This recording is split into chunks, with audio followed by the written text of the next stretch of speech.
한 절을 함께 합독하겠습니다. 같이 함께 읽겠습니다. 시작.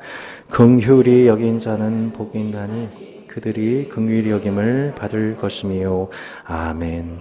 긍휼히 여기는 자는 복이 있나니 그들이 긍휼히 여김을 받을 것이며. 아멘. 여러분, 오늘은 그림 한 편을 보면서 팔복 강해를 이어지겠습니다. 자, 여러분, 이 그림이 보이시나요? 어떤 그림인지 아시겠어요? 예, 어떤 그림이죠? 네, 어떻게 아세요, 이렇게? 이삭 줍는 여인들, 밀레의 이삭 줍는 여인들이라는 작품입니다. 이 그림이 저희가 잘 알고 있는 이유는 아마도 룻기의 배경이, 룻기의 말씀이 인사이트가 되어서 이 그림을 그렸다고 하는 얘기일 것 같습니다. 룻과 나오미가 이삭 줍기를 하는 그 장면을 이 말씀을 토대로 그려진 작품으로 잘 이해하고 있죠.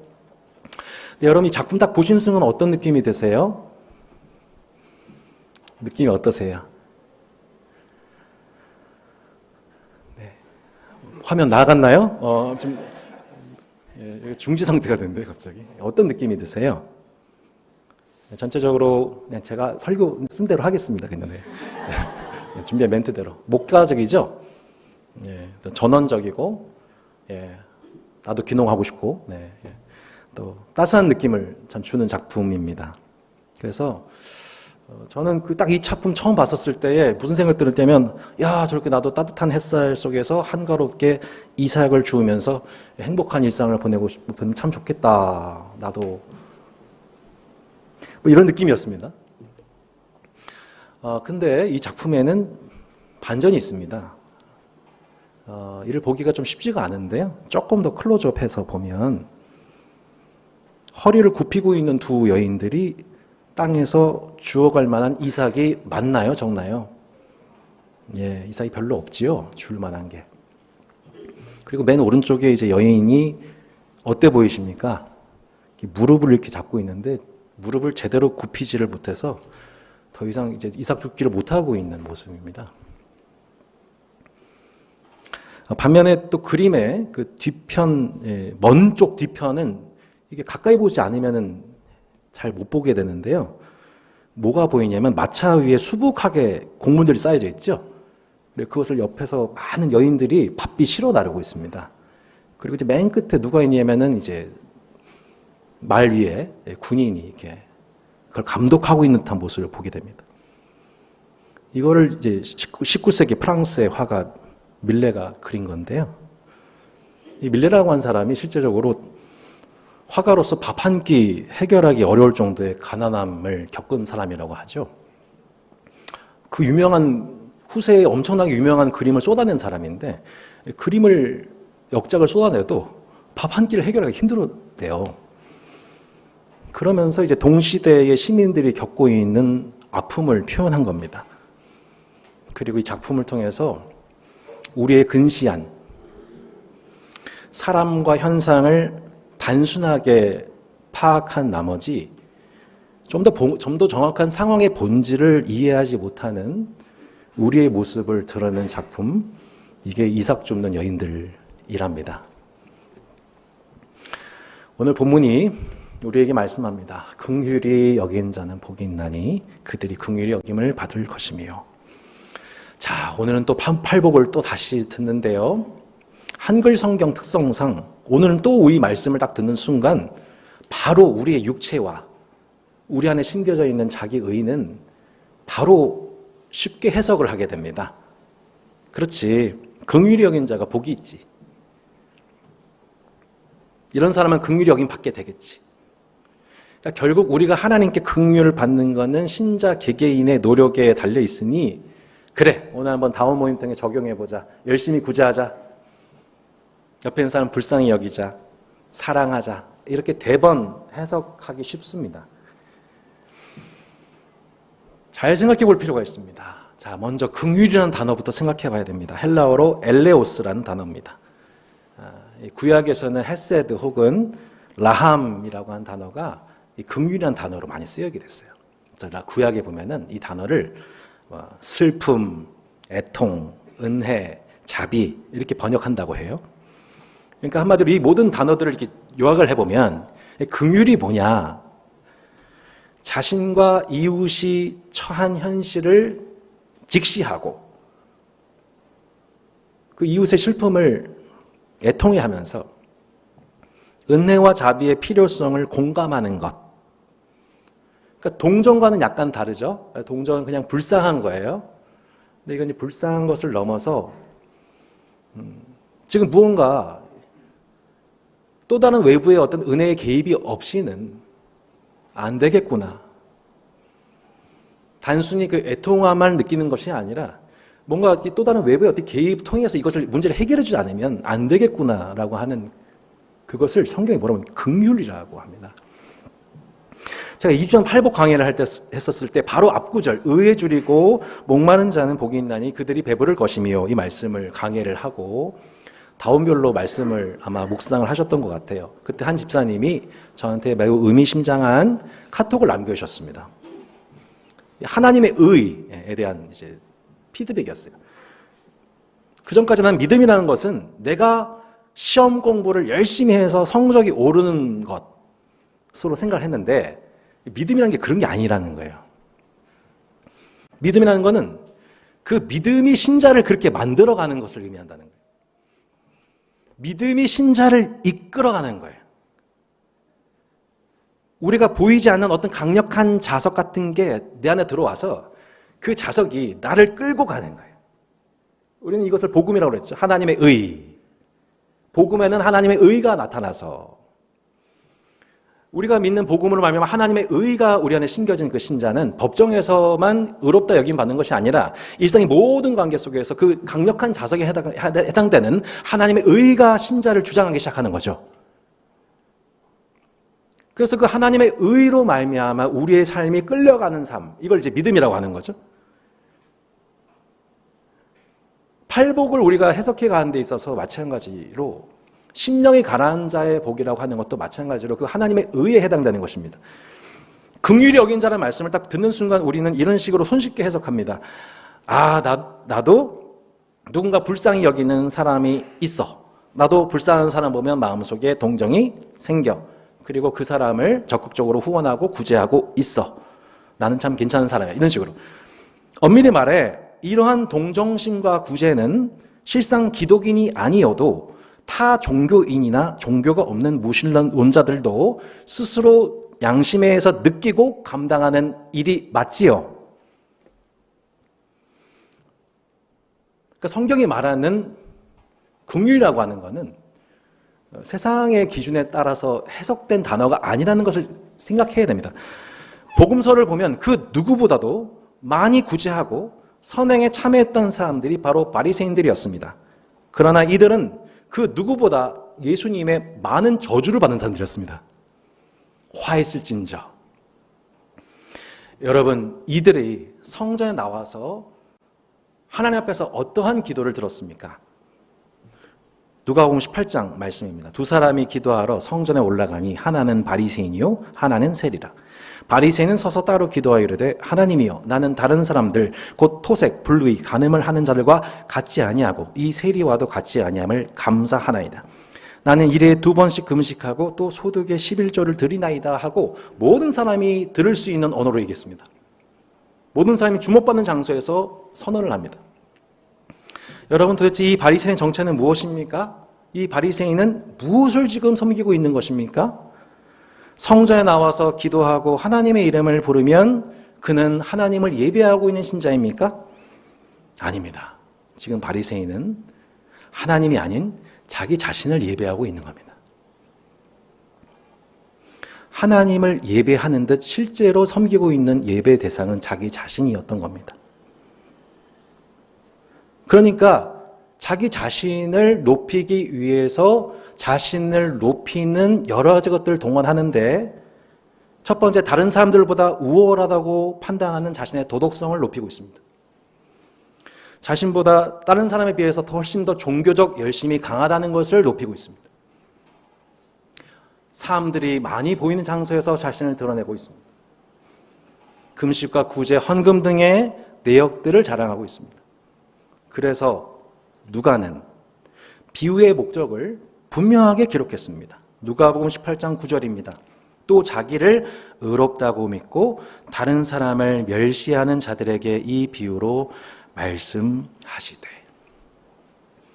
이렇게 성전 안에는 당시 자기를 의롭다고 믿는 사람, 자기를 의롭다고 믿기에 그보다 못해 보이는 사람들, 세속의 기준에서 봤었을 때 나보다 못한 사람을 멸시하는 자들이 유대교 공동체의 리더십으로 형성되어 있었던 것입니다. 그는 지금 하나님의 성전에서 자신이 세운 기준에 따라 의로움을 느끼며 즐거워하고 있습니다. 이것은 하나님을 만난 하나님의 임재를 체험한 예배자로서의 즐거움이 아닙니다.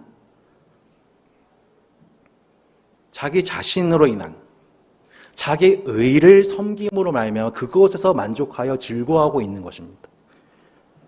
이것은 심각한 종교 중독이요 위선입니다. 반면 세리는 어떠합니까?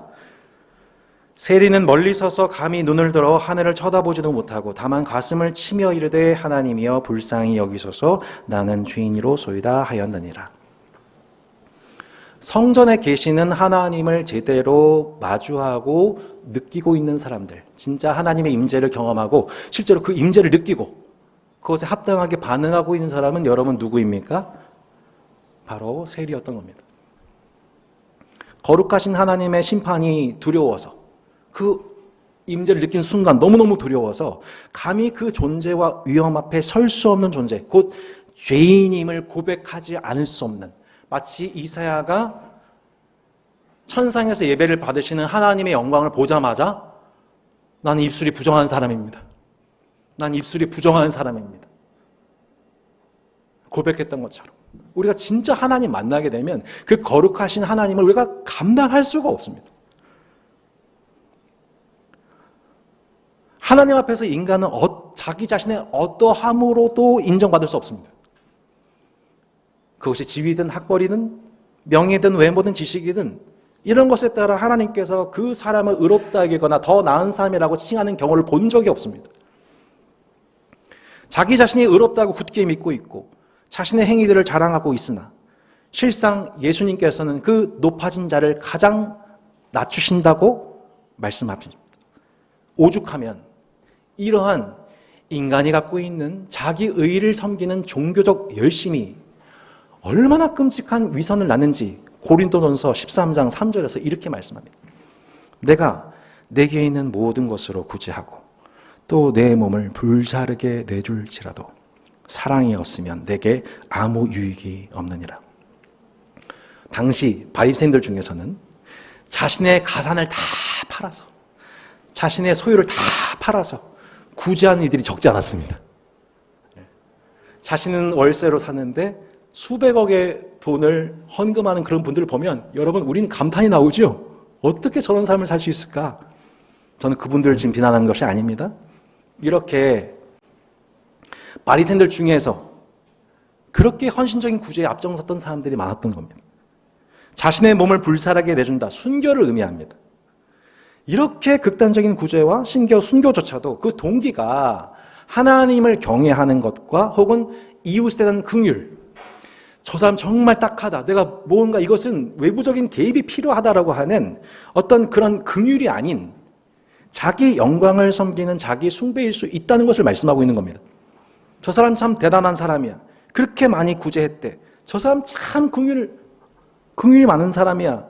라는 사람들의 칭찬과 자기 만족에 중심을 두고 있다면 그는 얼마든지 이를 위해 자신의 집도 팔 수 있는 겁니다. 얼마든지 순교도 할 기세인 겁니다. 세상적으로 칭찬받을 수 있겠죠.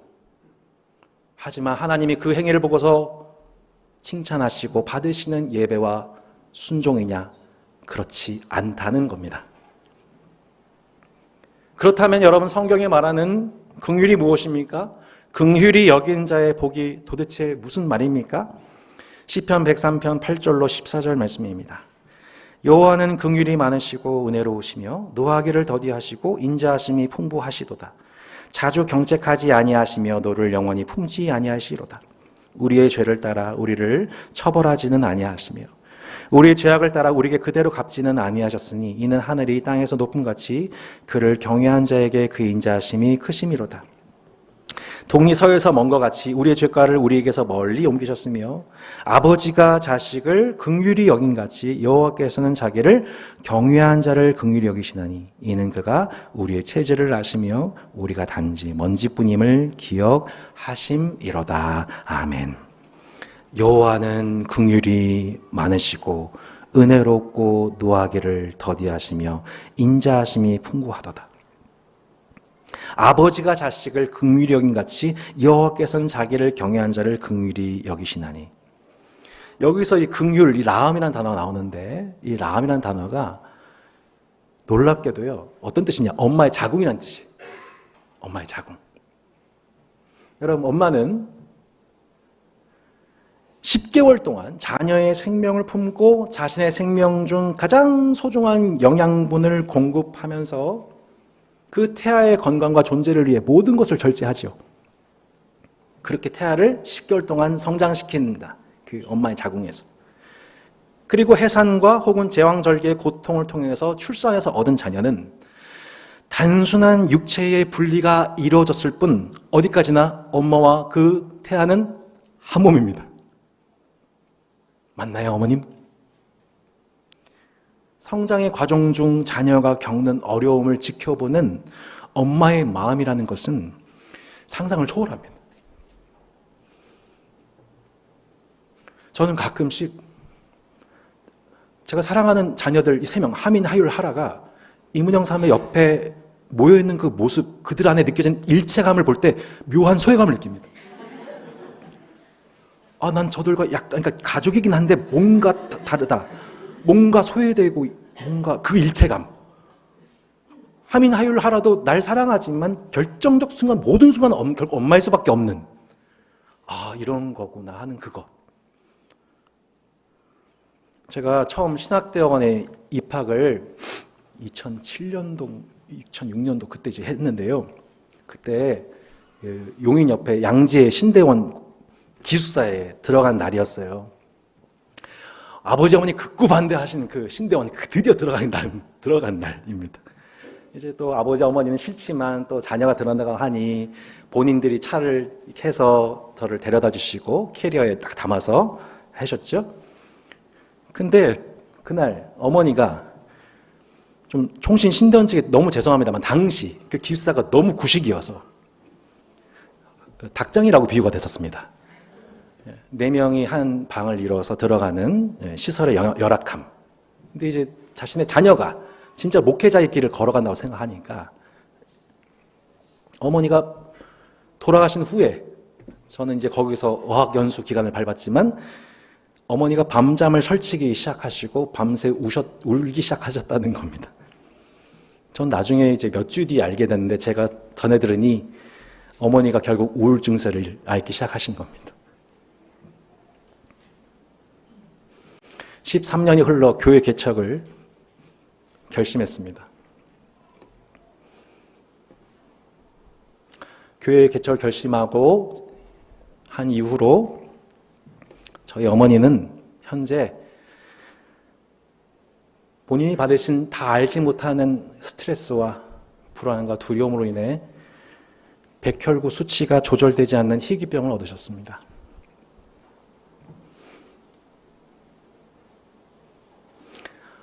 도대체 왜 그러세요? 엄마, 뭘 이렇게 염려하세요? 뭘 이렇게 두려워하세요? 얘기해도 아무리 얘기해도 엄마는 엄마입니다. 이게 뭘까 도대체? 왜 이렇게 집착을 하지 저한테? 자신의 자궁에서 태어난 그 아기가 마침내 태어나 인생을 살아가는 이 거친 세상에서 세상을 살아가면서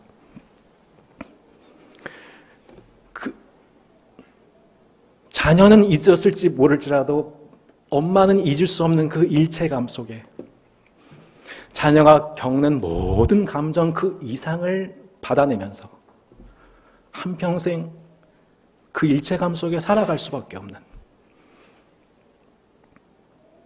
그 엄마의 일체감으로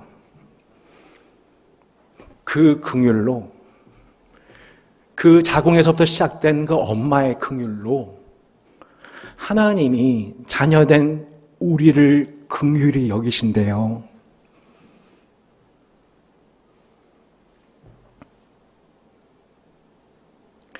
자녀의 성정과 체질을 누구보다도 잘 아시기 때문에 우리 한 사람 사람을 보시면서 늘 지켜보시고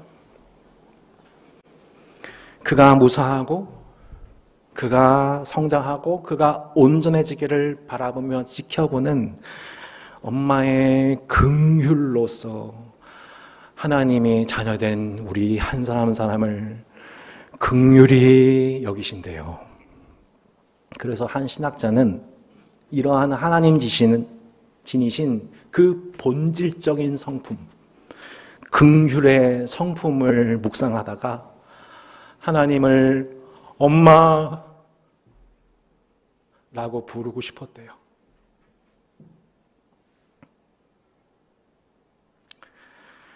여호와여, 내가 주께 대한 소문을 듣고 놀랐나이다. 여호와여, 주는 주의 일을 이 수년 내에 부응하게 하옵소서. 이 수년 내에 나타내시옵소서.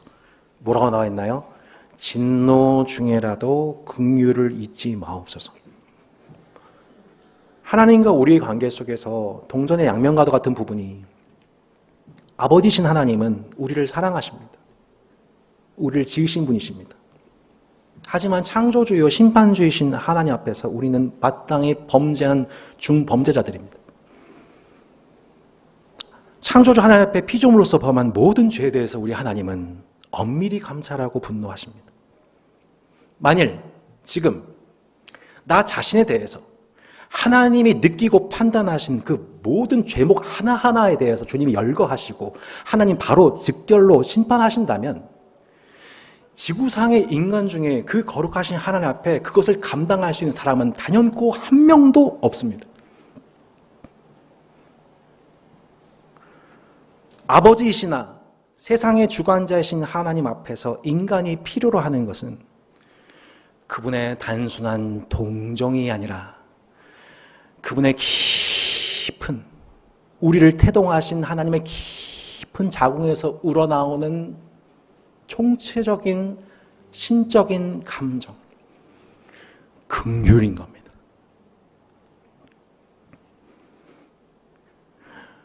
하나님 앞에 우리가 지금 이렇게 예배할 수 있는 것도 하나님이 지금 우리를, 죄인된 우리를 여전히 사랑해 주시는 하나님의 그 깊은 감정이 뭐냐면 이걸 긍휼이라고 하는 겁니다.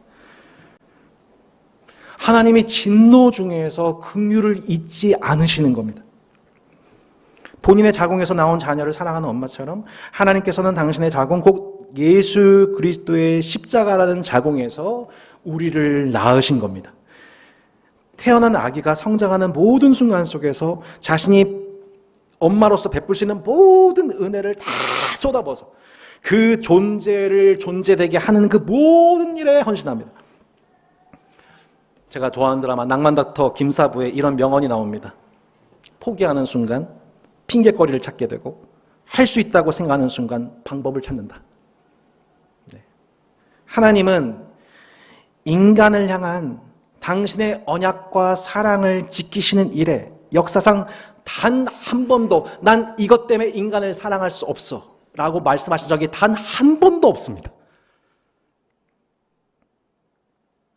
아무리 그 자녀가 범죄하였어도 그 당신의 자녀가 회복하는 그 길, 그 방법을 찾으셨습니다. 그 방법이 무엇입니까? 예수 그리스도의 십자가였던 것입니다. 딱 한 가지의 방법.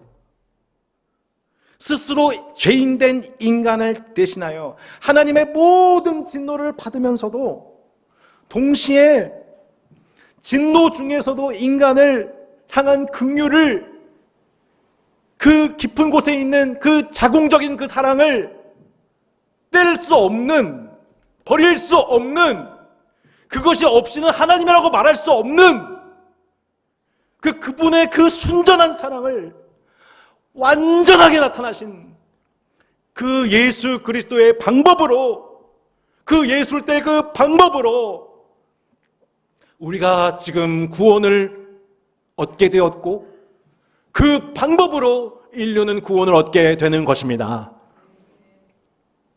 긍휼히 여긴 자는 복이 있나니 감히 인간이 어떻게 이런 하나님의 신적인 긍휼을 감히 흉내낼 수가 있나요? 하나님이 우리를 긍휼히 여기신다고 하는 그 긍휼로서 긍휼히 여기는 자는 복이 있나니, 와, 우리가 어떻게 해요? 이걸 감당해요? 근데 놀랍게도 팔복은 우리에게 말씀하고 있는 거예요. 신자된, 예수 그리스도를 믿는 신자된 우리가 긍휼히 여기는 자이신, 긍휼 그 자체이신 하나님의 그 복을, 하늘의 신령한 복을 그리스도 예수 안에서 저와 여러분이 받게 되었다.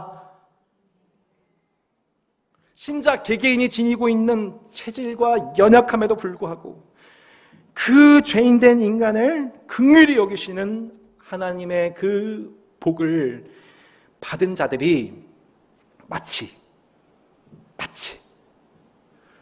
그 스스로는 전혀 남을 긍휼히 여길지 모르고 그 스스로는 전혀 때로는 의에 줄이고 목마르지도 않고, 그런데 그 신자 안에 심겨진 하나님의 의, 그 강력한 자석에 끌려가는 철심 마냥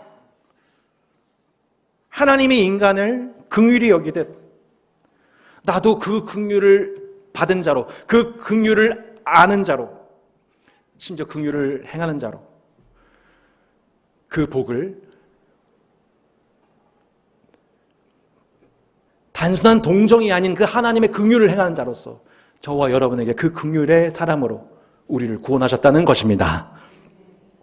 성경은 우리에게 너가 지금 당장 이 긍휼을 행하지 않으면 너 자신 긍휼히 여김 받지 못할 거야 라고 협박하는 말씀이 아니에요.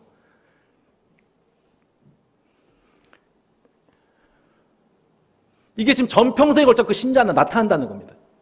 이런 작업들이. 예수님은 우리가 그 복을 이미 받았다는 것을 격려하고 축복하고 계신 거예요. 왜냐하면 그 복을 받은 자로서 이 땅 살아가 너무너무 괴로운 거죠. 바로 이 지점까지, 산에 오르기 직전까지 그 복을 받은 자로서 도대체 내가 받은 복이 뭐길래 이렇게 내 삶이 이렇게 힘든가? 내가 왜 저 사람을 사랑하고 불쌍히 여겨야 되는가? 근데 내 안에 주어지는 하나님의 이 강력한 자석 때문에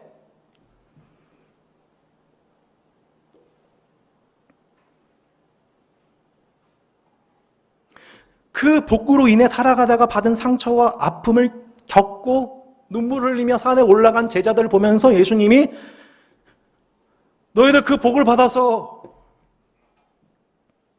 나를 따르기에 그 복을 받아 살아가다가 또 내 얘기를 들으려고 이 산에 모인 너희들, 너 진짜 복되다 얘들아. 너희들 진짜 내 제자다. 너희들 진짜 하나님께 복받은 자들이다 라고 축복하시는 것이 오늘 본문 긍휼히 여기는 자는 복이 있나니 그들이 긍휼히 여김을 받을 것이라. 이에 의인들이 대답하여 이르되 주여 우리가 어느 때에 주께서 줄이신 것을 보고 음식을 대접하였으며 목마르신 것을 보고 마시게 하셨나이까? 어느 때에 나그네 되신 것을 보고 영접하였으며 헐벗은 것을 보고 옷 입혔나이까? 어느 때에 병드신 것이나 옥에 갇히신 것을 보고 가서 배웠나이까? 훗날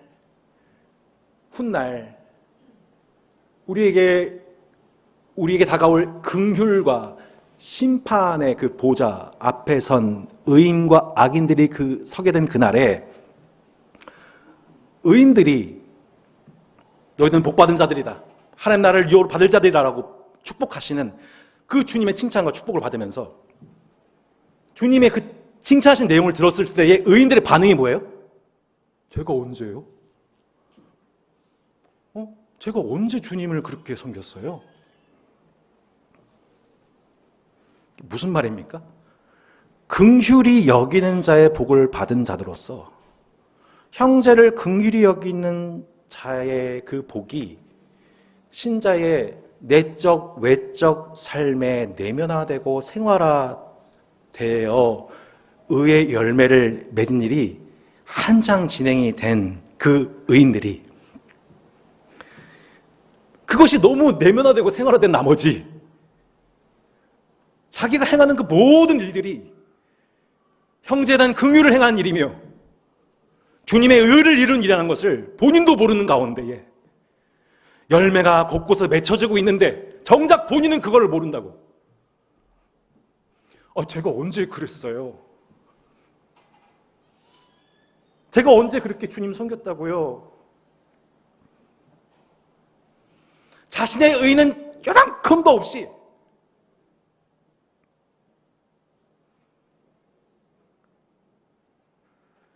하나님 제가 언제 그랬어요? 이게 진짜 하나님 백성들이에요. 이들이 진짜 형제를 긍휼히 여긴 자들인 거예요. 마치 밀레와 같은 거죠. 밀레가 이삭 죽고 있는 여인들을 바라보면서, 예전엔 그렇게 안 보였거든요. 지금 저 여인들의 일상의 행복을 만끽하고 있는 자들인 줄 알았는데, 긍휼히 여긴 자의 복이 그 밀레 안에 들어오게 되면서 밀레가 그 전에 보이지 않았던 하나님 나라의 질서가, 하나님의 의가 강력한 자석처럼 그를 끌고 갑니다. 그 여인들은 지금 행복을 만끽하고 있는 여인들이 아니라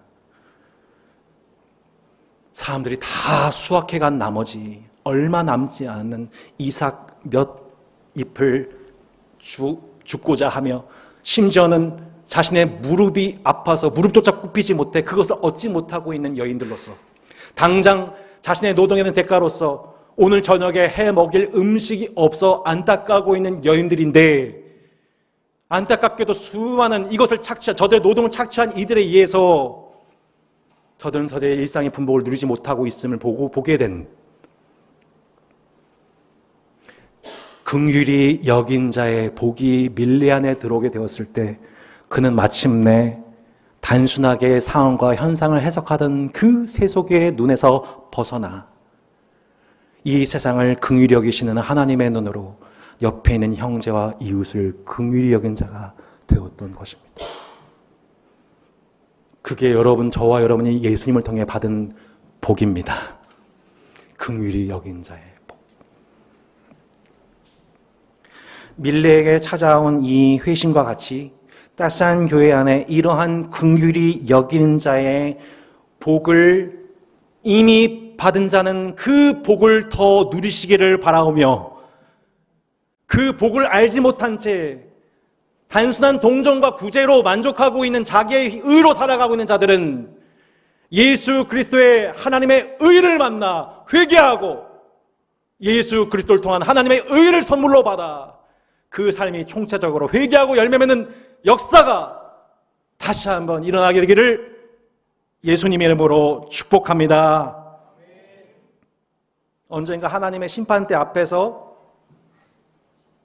주님 제가 언제 그랬어요? 라고 했던 하는 사람은 심판을 이기는 긍휼을 맛보게 되면서 그 긍휼로 말미암아 하나님의 그 긍휼 덕분에 내가 하나님의 모든 복을 영원토록 소유한 존재로서 함께 그 복을 함께 받은 자들과 더불어 하나님의 긍휼과 공의가 강같이 충만하게 흘러넘치는, 악인의 모든 계율과 외식과 기만과 속임과 거짓, 교만, 세상에 속했다는 그 모든 죄악의 질서가 다 청산되고 들어올 수 없는, 다시 그 질서에 들어올 수 없는 완전한 의와 긍휼과 화평이 입맞추고 그 질서가 완벽하게 성취되는 그 날이 여러분 곧 옵니다. 그 나라가 가까워오기 때문에 우리 인간에게 필요한 건 딱 두 가지인 거예요. 회개하거나 회심하거나. 우리에게 이 회개의 은혜가 없으면, 또한 기독교의 복음이 이 회심의 복음을 가르치지 않으면 우리는 똑같은 수준의 구제와 지원과 동정과 우리의 열심과 통해서 결국 우리가 섬기는 것은 내 의인 겁니다. 하나님의 의가 나타나지가 않는 겁니다. 우리에게 이 은혜가 없으면, 우리가 받은 복을 제대로 이해하지 못하면 우리 또한 이 시대에 이삭 죽고 있는 여인들을 보면서 오늘도 내 자녀와 가족들을 위해 속 태우면서 얼마 남지 않은 이삭 한 토를 줍는 그 심정을 이해하지 못합니다. 세상의 분리로 말미암아 자신이 받아야 될 임금을 적절하게 얻지 못하고 있는 노동자들의 아픔을 이해하지 못합니다. 저는 일부 설교한 후 잠시 묵상하다가 제 모습이 바로 그 모습이라는 걸 알게 됐습니다. 이번 한 주도 또 다음 한 주도 그 바쁜 일상을 감당하면서 이삭을 줍고 있는 성도들의 모습을 보면서 별로 그다지 그 고통을 이해하지 못하고 그 눈물과 한숨과 어려움을 보기는 보아대 보지 못하고 듣긴 들어도 듣지 못하는 성도가 울고 있는데, 성도가 뒤에서 울고 있는데 그 눈물에 이해하지를 못하고 그냥 앞만 보고 달려가고 있는 교회 성장의 눈먼 목회자 중에 나 한 사람이 있구나. 내가 그 죄인이구나. 내가 죄인 중의 괴수구나. 그림을 보면서 정확한 본질을 이해하지 못하고 상황만 보고 판단하고 있는 저 눈먼 소경이 나구나. 나는 그러면서도 말씀을 전하는 설교자요, 말씀을 많이 알고 있다는 교사로서 나를 자랑하고 있는 죄인이 나는 아닌 줄 알았는데 내가 맞구나.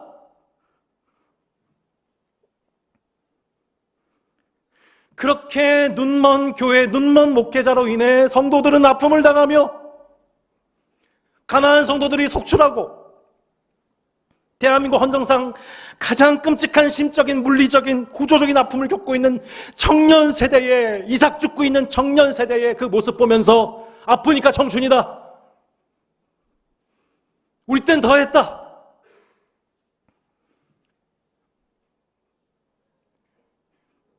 긍휼히 여긴 자의 복이 도대체 교회를 다니는 누구에게 임하여 그 긍휼히 여긴 자의 복을 누리고 살아가는 제자가 있으면 보여달라고 하는 청년 세대를 향하여 꼼짝없이 말 못하고 머리 박아야 하는 사람이 접니다.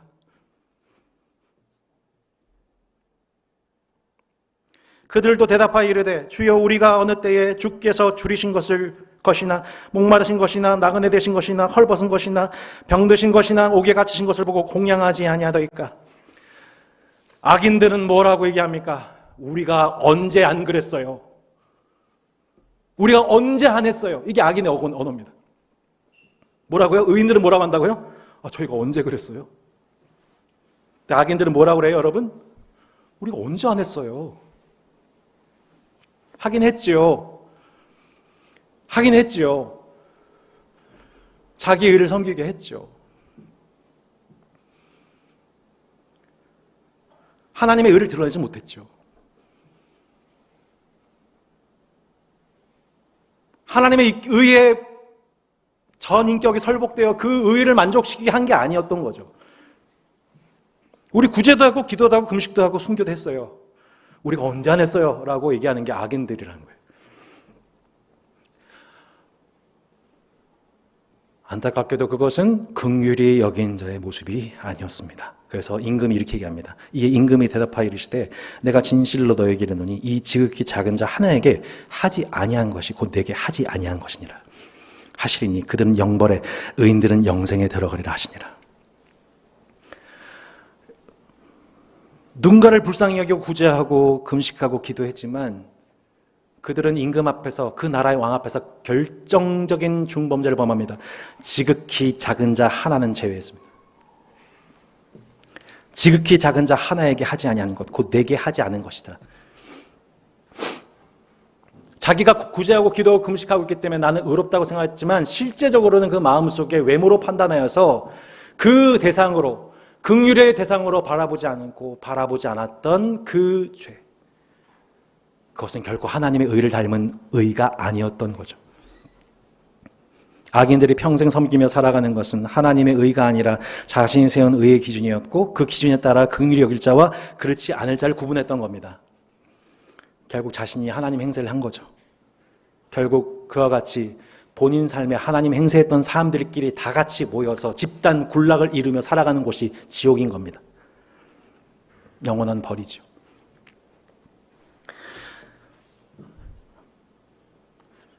말씀을 마무리하겠습니다. 미쁘다, 미쁘다. 모든 사람이 받을 만한 이 말이요.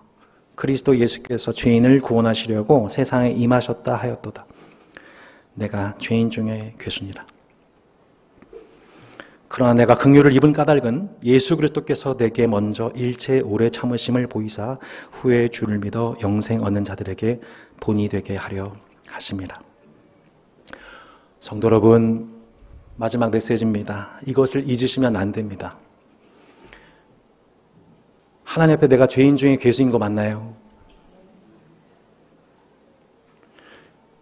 죄인 중에 괴수인데 내가 지금 살아갈 수 있다는 것 자체가 기적이죠? 하나님의 긍휼 외에 다른 것 아무것도 없는 겁니다. 그리고 이러한 나 자신을 불쌍히 여겨주는 사람들의 긍휼, 나를 긍휼히 여겨주는 사람들의 그 긍휼, 그 긍휼 덕분에 내가 지금 몸된 교회로 살아가고 있다는 것을, 이것을 기억해야 한다는 거예요.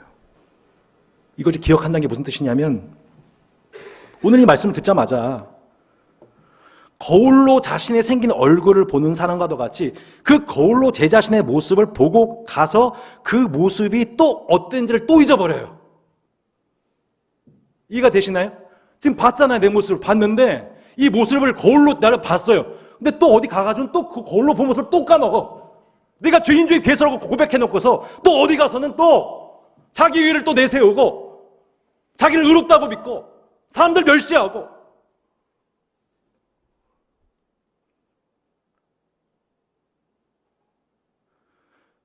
이러한 바리새인의 누룩을 경계하라고. 너희 안에서 그 누룩을 제외하라고. 그것은 교회의 피해가만 아니라 사회까지, 온 사회를 죄악으로 물들게 하는 원흉이라고. 오늘 주일 설교를 듣고 느끼게 된 내 자신의 모습을 바로 잊어버리고 그냥 예배는 나가자마자 잊어버리고 집에 가면 잊어버리고 직장 가면 또 잊어버리고, 긍휼히 여기는 자의 복을, 이 복을 받은 자로서 이것을 묵상하고 이것을 적용하고 죄고백하고 인정하고 겸손하고 또 까먹었네 반성하고 이러는 방식으로 말씀을 듣지 않으면, 백날 팔복을 들면 뭐합니까 여러분? 또 그래, 긍휼히 여긴 자가 복이 있는 거지. 구제 좀 하자, 남 좀 돕자. 다시 세상의 의를 섬기고 나의 의를 섬긴 삶으로 또 돌아갑니다. 그것은 긍휼을 가장한 폭력일 뿐입니다. 하나님은 지금도 자비로우셔서 악인에 대하여는 심판하시고 신자에 대하여는 징계하심으로 자신의 영광을 주의 몸된 교회와 강단을 통해 나타나고 계심을 믿습니다. 이 말씀을 들을 수 있을 때, 이 말씀이 들려져 올 때에 듣고 회개하는 의의 열매를 누리는, 긍휼히 여긴 자가 무엇인지, 긍휼이 무엇인지를 이 세상에 조금이라도, 우리 청년 세대, 다음 세대에게 조금이라도, 또한 이 시대에 이삭 줍고 있는 여인들의 그 마음을 조금이라도 이해하고 다가설 수 있는 따스한 게 모든 지체들이 되시기를 축복합니다.